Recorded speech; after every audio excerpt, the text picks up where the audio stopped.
ना जॅकेटिंग is a strengthening process. म्हणजे जॅकेटिंग म्हणजे काय? ओरिजिनल मेंबरचा क्रॉस सेक्शन वाढवणे. सिंपल जॅकेटिंगची सोपी डेफिनेशन, ओरिजिनल मेंबरचा क्रॉस सेक्शन वाढवणे. आता ह्याच्यात तुम्हाला आतमध्ये ओरिजिनल मेंबर दिसतोय, इथे हा ओरिजिनल मेंबर दिसतोय, त्याची साईज इकडे वाढवते बघा. इकडे सुद्धा बाहेरचा मेंबर दिसतोय. नवीन जो आपण जॅकेटिंग करतोय हा ओरिजिनल कॉन्क्रीटचा कॉलम आतमध्ये, बाहेरून नवीन सळ्या टाकून नवीन कॉलमचा साईज आपण करतोय. आता इथे पण पाहिलं तुम्ही तर नवीन सळ्या टाकल्यात बघा. हा ओरिजिनल कॉलम दिसतोय आणि त्याला जॅकेटिंग केव्हा करायचं, जी जॅकेटिंग करायची कारण, स्ट्रेंथनिंग केव्हा करायचं? जेव्हा आपल्याला लोड कॅरिंग कॅपॅसिटी कॉलमची कमी आहे तेव्हा, किंवा कॉलमची आपल्याला लोड कॅरिंग कॅपॅसिटी वाढवायची आहे तेव्हा, किंवा कॉलममध्ये प्रचंड करोजन झालं आहे आणि त्याच्यामुळे कॉलमची कॅपॅसिटी कमी झाली आहे, ती आपल्याला परत वाढवायची आहे. बरोबर आहे. आता मी दरवेळेला कॉलम कॉलम कॉलम म्हणालो, हेच बीम करता करता येईल का? बीम करता जॅकेटिंग करता येईल का? करता येईल. स्लॅब करता, स्लॅबला कसं करणार? स्लॅबला आपण जॅकेटिंग गनायटिंग करून करू शकतो का? कदाचित हो, बरोबर ना. खालून जर आपल्याला 35-40 mm गनायटिंग करायचं असेल तर स्लॅबला आपण त्याला जॅकेटिंग म्हणणार नाही, त्याला आपण गनायटिंग म्हणू. पण प्रोसेस तीच. आपण काय करतोय? We are increasing the thickness of the slab. स्लॅबमध्ये आपण स्ट्रक्चरल ओव्हरले पण करतो, म्हणजे वरतून त्याच्यावरती ओव्हरले करायचा. आपण हे सगळं पाहूया आता. जॅकेटिंगचे जे डूज अँड डोंट्स आहेत हे पाहिजे. ते जॅकेटिंग दिसतंय, वरती कॉलमचा साईज किती कमी आहे, खाली कॉलमचा साईज बघा वाढवलेला आहे. हे एक इंडस्ट्रीयल स्ट्रक्चर आहे की ज्याच्यामध्ये लोड कॅरिंग कॅपॅसिटी क्लायंटला वाढवायची होती. म्हणजे काय 3-4 मजली प्लांट होता, त्याला 5 मजली करायचा होता. बरं, आता मला एक सांगा की जॅकेटिंग हे फाउंडेशनपर्यंत गेलंच पाहिजे की नाही? नाहीतर काय उपयोग नाही ना.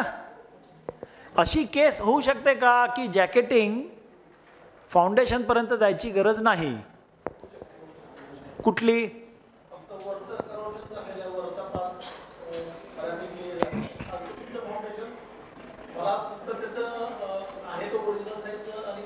हां, म्हणजे आत्ता सर काय म्हणतात की जर का ओरिजिनल सेक्शन कमी झालेला मी परत ओरिजिनल सेक्शनपर्यंतच वाढवला तर मग करायची गरज नाही. पण ओरिजिनल सेक्शन मी वाढवला कॉलमचा समजा, आणि तरी मला फाउंडेशनपर्यंत जायची गरज नाही. हे कुठे होऊ शकतं का? एका केसमध्ये होऊ शकतं, जर खालच्या कॉलमचा साईज खालच्या मजल्यावरचा हा जास्त आहे आणि त्या साईजचं जर आपण जॅकेटिंग केलं तर ते जॅकेटिंग फक्त खालच्या मजल्याच्या कॉलममध्ये आपण अँकर करू शकतो त्याचे रेन्फोर्समेंट. Is this clear? म्हणजे हा वरचा कॉलम एवढा आहे आणि खालचा कॉलम हा एवढा आहे, आणि याला मी जॅकेट केलं तर ह्याचे जे बार आहेत ते मी इथे आणून अँकर केले फक्त एवढे. असं होऊ शकतं ना. नाहीतर हे बार मला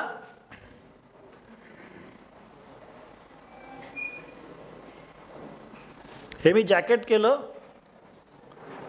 तर ह्याचे जे नवीन बार आहेत ते मला आतमध्ये इकडे अँकर करायला लागतील.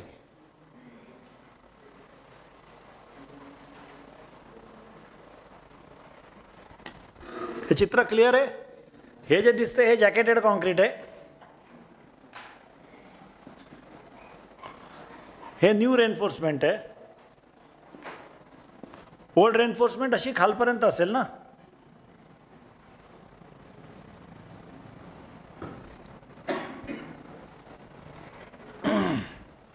हे चित्र क्लिअर आहे? हे असे असू शकतं किंवा अशी पण केस असू शकते. जॅकेटिंगमध्ये ह्याच्या आधीचा फोटो आपण परत एकदा बघूया. तुम्ही जर पाहिलं तर इथे बीम फोडलाय बघा, दिसतोय बीम फोडलेला? हे बीमचे हे टॉप बार आहेत ना, हे जुने बार आहेत ते. हा फोडलाय का? सो दॅट कॉलमचे बार आपण सरळ घेऊन जाऊ शकू. बरोबर आहे? म्हणजे आता प्लॅनमध्ये हा जर कॉलम आहे, प्लॅनमध्ये हा बीम आहे, आणि हा कॉलम आहे, आणि या कॉलमचे खाली जॅकेटिंगचे बार्स, हा बार मला ऑप्शन काय की हा बार एकतर मी कंटिन्यू करणार नाही थ्रू अँड थ्रू, किंवा बीमला कटआउट मारणार. जो बीमला तिथे कटआउट मारला आहे बघा. Is this clear? हे चित्र, हा प्रश्न पडला पाहिजे की कंटिन्युटी मेंटेन कशी करणार खालच्या बारची वरच्या बारची, खालच्या मजल्यावरच्या. तर one option is you break this, किंवा सेकंड ऑप्शन म्हणजे हे 2 बार तुम्ही कंटिन्यू करू नका, जॅकेटिंगचे बाकीचे सगळे बार कंटिन्यू करा, 2 बार कंटिन्यू नका करूत. सिंपल, हे पॉसिबल आहे. क्लिअर? नंतर इथे जर म्हणजे ह्या केसमध्ये काय आहे की ओरिजिनल कॉलम हा चारी बाजूने आपण उघडला रेन्फोर्समेंट करोजन ट्रीट करण्यासाठी, त्याचा क्रॉस सेक्शन कमी होतो.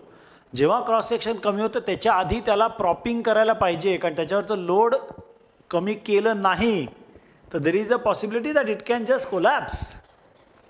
त्यामुळे it is extremely important to prop the structure before exposing. बरोबर आहे? Is this clear? आणि दुसरं कारण काय आहे की if you do not do propping, how will there be a strain transfer? हे कळलं? Is this clear? Strain transfer होणार कशी? जुन्या कॉलमवरचं जर आपण क्रॉस सेक्शन त्याचा कमी केला temporarily by removing the cover concrete, there will be increase in strain, so there will be shortening of the column. You put new concrete there, still the strain will not be balanced, but if you prop, the old concrete will elongate. I'm just showing exaggerated shape. Delta L will be introduced, it will go back. You put new concrete and then you remove the prop, so both new and old concrete will start acting together. हे चित्र डोळ्याला एकदम clear होतंय. So propping is very important from 2 aspects. One is from safety point of view, and second is from transfer of strain point of view or stress, because strain is a physical phenomena, stress is a theoretical phenomena. Stress disat nahi na, but stress can be measured because stress is what? Load upon area. So it's a theoretical this thing, but strain is a physical. आपण stress मोजू शकतो का? strain मोजतो आपण, कुठच्याही याच्यामध्ये stress मोजू शकत नाही. नवीन कॉन्सेप्ट आहे ना. हे विचार करत राहायचं सारखं की कसं स्ट्रेस मोजता येत नाही. मोजता येत नाही म्हणजे काय? It is load divided by area. So it's a theoretical concept that there is stress on the structure. Physical त्याचा इफेक्ट काय असतो? Strain. Bending movement is a theoretical concept. त्याचा ॲक्च्युअल इफेक्ट काय असतो? Deflection or cracking. You know, so can we measure bending moment? Theoretical calculation you can know. On site you can't measure, but you can measure deflection, you can measure cracking, you can see cracking, you can. Clear? So coming back to jacketing, do I have to explain something in this column? See now, how will you bond the old and new concrete? How will you bond? You have to put rebars, म्हणजे reinforcement जुन्या आणि नव्या कॉलममध्ये ही टाकावीच. म्हणजे suppose if you are doing the jacketing, you should add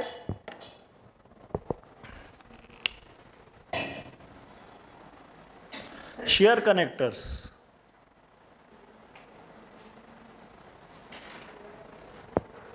हे shear connectors म्हणजे जनरली 12 mm चे बार असतात. Why are these shear connectors important?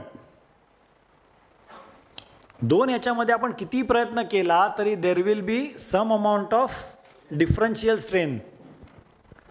बरोबर ना? नवरा बायको किती वर्ष लग्नाआधी एकमेकांना ओळखत असले तरी लग्नानंतर एक डिफरन्शियल स्ट्रेन असतोच, है ना?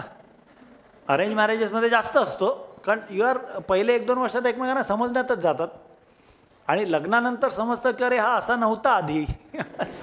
सो लव्ह मॅरेजेसमध्ये पण तो डिफरन्शियल स्ट्रेन असतोच. Same this is like you are getting them married. So ते स्ट्रेन ॲडजस्टमेंट करता काय? Shear connectors. So this shear connector typically is a L shaped 12 mm bar,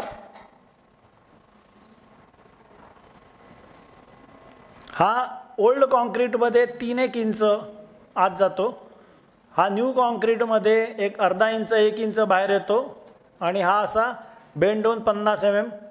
so this bar will act to transfer the shear, म्हणजे दोघांच्या मध्ये जे strain ॲडजस्टमेंटमध्ये shearing of व्हायचा प्रयत्न करतील ते दोन, ते अरेस्ट करतं. 2 things will arrest. One is the bond coat. We will be seeing what is the bond coat. जॅकेटिंगमध्ये बॉन्ड कोट आणि shear connectors, these 2 things will, these shear connectors, these are inserted 750 mm center to center staggered. Why 750 mm? Why 1 meter? Do a design, shear करा. आणि that design is not easy, कारण how much is going to be the strain adjustment? You don't know. साईटवरती propping किती करणार आहे contractor हे तुम्हाला design स्टेजमध्ये थोडीच माहिती आहे, आणि त्यातलं किती प्रॉपिंग इफेक्टिव्ह असेल हे डिझाईन स्टेजमध्ये थोडीच माहिती आहे. कारण propping can be seen, but the effectiveness of propping is very difficult to be measured. कळलं की नाही? Is this statement clear?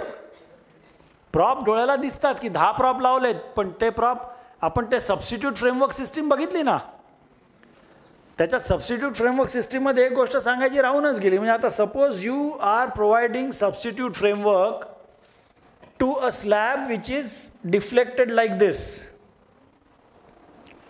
आणि तुम्ही त्याच्यामध्ये एक स्टीलचा बीम लावला, तर ही गॅप राहिली नाही, कारण हा स्टीलचा बीम एकदम स्ट्रेट असणार आहे, whereas the slab will be deflected. हे कळतंय? हा प्रश्न कोणी विचारलाच नाही मला की या गॅपचं काय करणार. जरी गॅप नीट नाही भरली तर load transfer will it be uniform? It will not be uniform. So ही जी गॅप असते, ही हा बीम आहे हा, आणि ही स्लॅब आहे, ह्याच्यामधली ही gap it needs to be filled up properly from both sides. You can fill it up with normal cement mortar also, but non chilling जरूर टाकायचं, किंवा तुम्हाला जर ती गॅप खूप फाईन असेल, पातळ असेल, तर एपॉक्सी घालायचं त्याच्यातमध्ये, किंवा पॉलिमर मॉर्टर घालायचं, but that gap must be filled up for effective load transfer. Similarly when you are propping, there is a possibility that the beam and the prop, or the slab and the prop, they may look apparently, the prop may be touching, but prop may not be actually taking a load. Propping सुद्धा वेगवेगळ्या प्रकारचं असतं. एक propping असं असतं की ज्याच्यामध्ये तुम्ही स्ट्रक्चरला जॅकअप करताय, थोडंसं असं जॅकेटिंग करताना असं एक्स्ट्रा टाईट प्रॉप करायला लागतं, किंवा करावं, त्यानेच स्ट्रेन ॲडजस्टमेंट होतं. क्लिअर? दुसरं प्रॉपिंग असं असतं की आपल्याला भूकंप आला किंवा काय आला ड्युरिंग रिपेअर, तर ते स्ट्रक्चर पडू नये म्हणून जस्ट टचिंग द प्रॉपिंग असं. क्लिअर? तिसरं प्रॉपिंग असं असू शकतं की आपल्याला फिजिकली लोड ट्रान्सफर करायचं आहे एका सेक्शनवरून दुसऱ्या सेक्शनवरती, ते प्रॉपिंग असू शकतं. So propping also can be of various types depending on tightness of the prop, load carrying capacity of the prop. बीमला तुम्ही ब्रिजमध्ये बघितलं असेल, त्याला बिल्टअप सेक्शन्स असतात प्रॉप म्हणून, 4 अँगल किंवा 4 चॅनल्स किंवा 2 चॅनल्स असे बिल्टअप सेक्शन प्रॉप म्हणून वापरलेले असतात, कारण त्याची लेंथ खूप जास्त असते. Is this clear? So talking about jacketing, how do we bond the old concrete and new concrete? We use epoxy, and it is better to use epoxy only. Do not use polymer mortar for propping, jacketing, bonding, or not even cement. See, you can do bonding old concrete to new concrete with cement also, you can do it with polymer also, you can do it with epoxy also. It is best to do it with epoxy because epoxy is the strongest. फक्त गडबड काय असते की epoxy हे आपण मगाशीच बघितलं की 1 तासाहून कमी वेळ देतं तुम्हाला. आता तुम्ही अशा सळ्या बांधल्या आहेत, त्याच्या आतमध्ये तुम्हाला एपॉक्सी लावायचं आहे, शटरिंग करायचं. आता हे शटरिंग करतोय बघा इकडे, ही इज डुईंग शटरिंग. आतमध्ये हा पिवळा रंग दिसतोय, he has applied epoxy. So after application of epoxy, you have to put the shuttering and pour the concrete in less than 1 hour. It is not an easy job. So काय करतात, you first erect the shuttering, remove it, but keep it in place. Apply epoxy and again re-erect. Keep the concrete also ready and just pour it. It requires a lot of practice to do, like as I said, grouting. I said it very easily, की सोपं आहे, पण आता आम्हाला सोपं वाटतं 30 वर्ष केल्यामुळे. Otherwise it can be difficult. Otherwise if the epoxy hardens, epoxy will act as a debonding agent. एकदा हार्डन झाल्यानंतर epoxy will not allow the old concrete and new concrete to bond. So we must ensure that the epoxy is tacky. टॅकी म्हणजे अजूनही चिकट आहे. when we are pouring old concrete, when we are pouring new concrete. Is this clear? कळतंय? जॅकेटिंगचे दिस things आपण जॅकेटिंगचे dos and don'ts पण पाहूया आपण.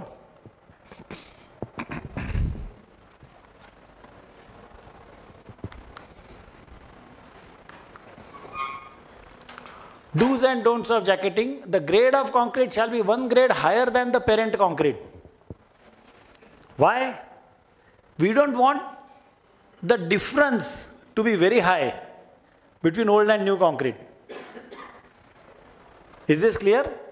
Strain adjustment करता 1 grade higher का, 30 grade पण करू शकता, पण काय क्युरिंग नाही झालं किंवा आणि काही त्रासामुळे जर ते 1 grade कमी आलं समजा, तर still it will match. So we suggest 1 grade higher is better. Ensure installation of shear connectors, हे आपण पाहिलं. Provide sufficient and optimum propping to ensure effective stress strain transfer, हे पण आपण पाहिलं. आता तुम्ही म्हणाल प्रॉपिंग कसं करायचं? It will depend on which member you are jacketing. जर बीमचं जॅकेटिंग करायचं असेल तर दोन्ही साईडला स्लॅबला प्रॉपिंग करायला लागेल. त्याच्यावर येणारे सेकंडरी, म्हणजे हा जो प्रायमरी बीम आहे, या प्रायमरी बीमला जर मला जॅकेटिंग करायचं असेल तर या दोन्ही सेकंडरी बीम, चार सेकंडरी बीम आहेत त्याच्यावरती आणि 6 स्लॅब्स आहेत. या सगळ्याला मला प्रॉप करून त्याच्यावरचं लोड रिलीज करायला लागेल.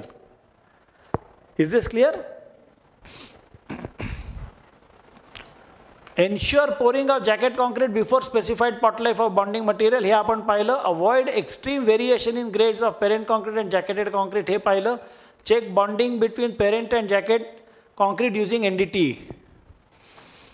जॅकेट कॉन्क्रीट म्हणजे न्यू कॉन्क्रीट जेव्हा हार्डन होतं त्याच्यानंतर ओल्ड आणि न्यू याच्यामध्ये डिबॉन्डिंग झालेलं नाही, हे पाहायला कुठलं इन्स्ट्रुमेंट वापराल?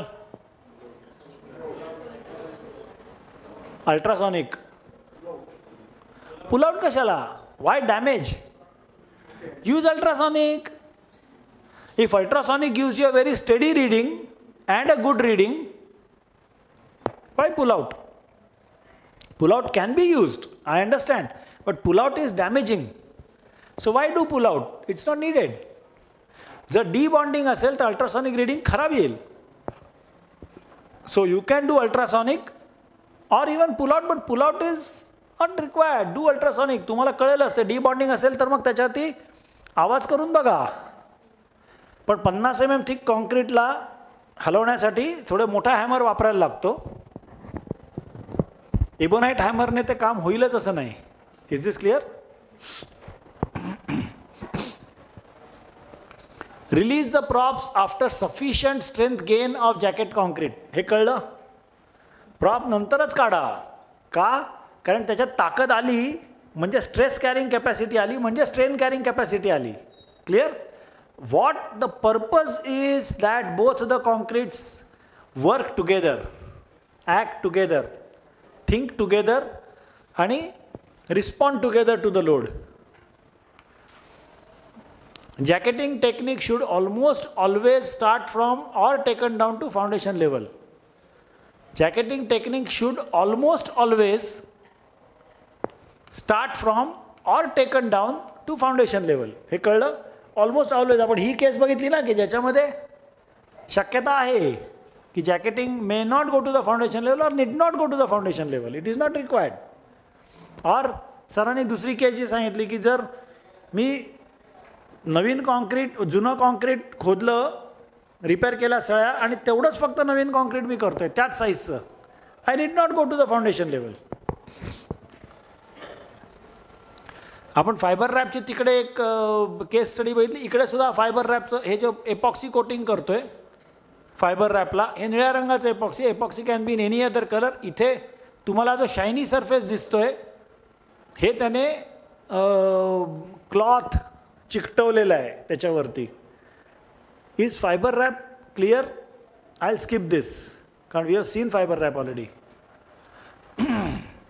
Third technique, fiber wrap is a technique of strengthening, jacketing is a technique of strengthening, gunniting is a technique of strengthening. Fourth technique of strengthening that we are seeing is steel plate fleaching.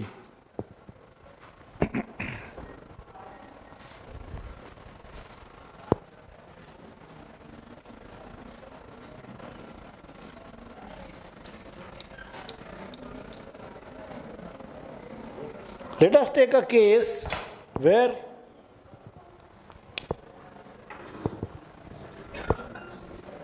this is a cross section of a beam.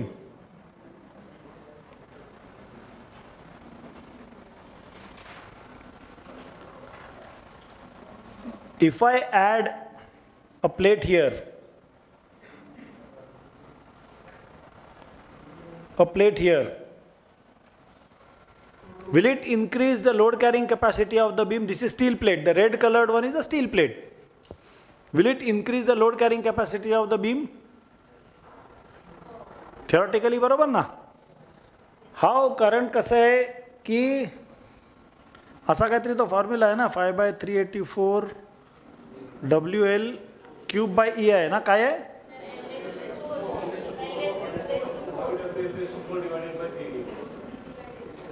हे बरोबर आहे, बरोबर आहे. So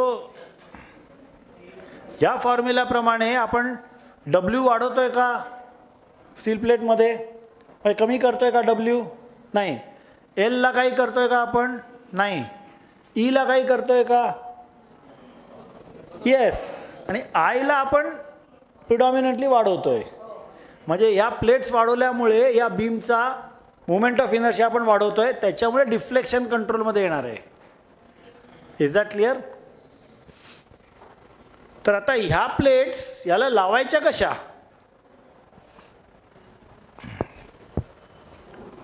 स्टीलची plate जर एखाद्या आपल्याला बीमला लावायची तर लावायची कशी? तुम्ही म्हणाल आम्हाला येत असतं तर आम्ही इकडे थोडीच बसलेलो असतो, इकडे उभे असतो आम्ही. Try and understand there are 2 ways of going about it. हां, bolting. Yes, bolting is the only solution. Bolting is the only solution. So what you can do is you can make through holes and then put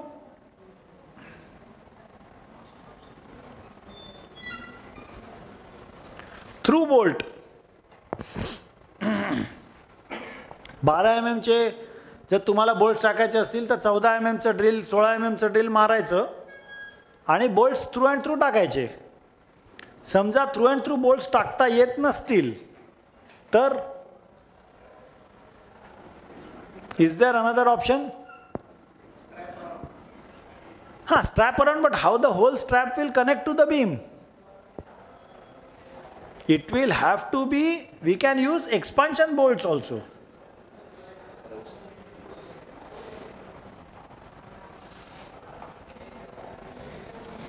expansion bolts बघितलेत का तुम्ही? नाही तर बघा, expansion bolts is very easily available. कुठल्याही ह्याच्यामध्ये जाऊन expansion bolt असतो तो बघा, त्याला खालच्या याला असं कट्स मारलेले असतात.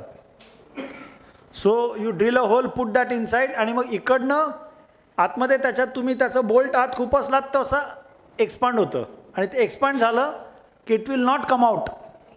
बरोबर? सो एक्सपान्शन बोल्टचं फंक्शनिंग मी एक्सप्लेन करत नाही, but you can use expansion bolts and this. आता मला एक सांगा की इथे हे कसं लावणार, याला थ्रू बोल्ट कसे लावणार? आणि एक्सपान्शन बोल्ट तरी कसे लावणार, इकडे सळ्या असतील ना. How will you put expansion bolt to this plate, bottom plate?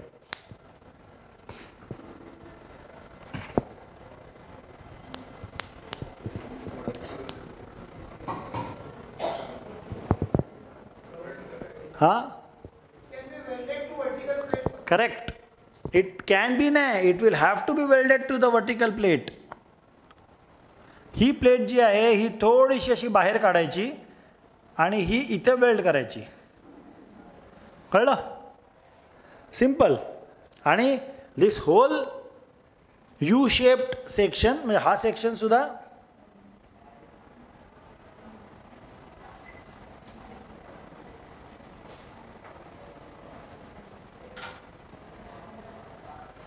हा संपूर्ण एक्सपान्शन बोल्ट किंवा थ्रू बोल्ट्सनी